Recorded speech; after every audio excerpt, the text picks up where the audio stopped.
ইনষ্টাগ্ৰামত ফটোজ আৰু ভিডিঅ'জ চাই থাকিব নোৱাৰি আমি গোটেই ফেমিলি ওলালোঁ আমাৰ গোৱালপাৰাতে থকা এটা ধুনীয়া ঠাই চাবলৈ, উৰ্পদ বিল।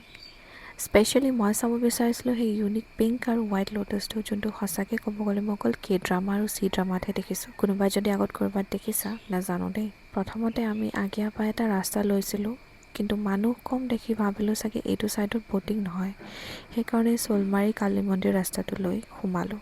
তাত গৈ গম পালোঁ যে প্ৰথমতে সোমোৱা ৰাস্তাটোৱেই কাৰেক্ট আছিল, আৰু অকণমান আগুৱাই যোৱা হ'লে ইমানবোৰ কনফিউজন নহয়। যিয়ে নহওক প্লেনৰ পিছপিনে নদৌৰি আমি তাত থাকি মুকলি বতাহ, সন্মুখত পাহাৰ আৰু সেউজীয়া উৰ্পদ বিলৰ ভিউজ চালোঁ, আৰু বেবীও খুব খোজ কাঢ়িলে। এই ঠাইবোৰ যে সঁচাকৈ আমাৰ এটা সম্পদ। এনেকুৱা ঠাইবোৰক প্ৰটেক্ট কৰাটো বহুত ইম্পৰ্টেণ্ট হৈ পৰে বিফ'ৰ দে বিকাম এনাডাৰ দ্বীপৰ বিল। এতিয়া ভাবিছে চাগে এই ক্লিপছবোৰ ক'ৰ পৰা আহিল। একচুৱেলি মোৰ খুব মৰমৰ ভণ্টি এজনীয়ে ৰিচেণ্টলি তালৈ গৈছিল আৰু তাই এই ক্লিপছবোৰ শ্বেয়াৰ কৰিছিল। অনেষ্টলি প্লেন পাৰফেক্ট নহ'লেও ইভিনিংটো ভালেই গ'ল। আজিলৈ আহোঁ, বাই।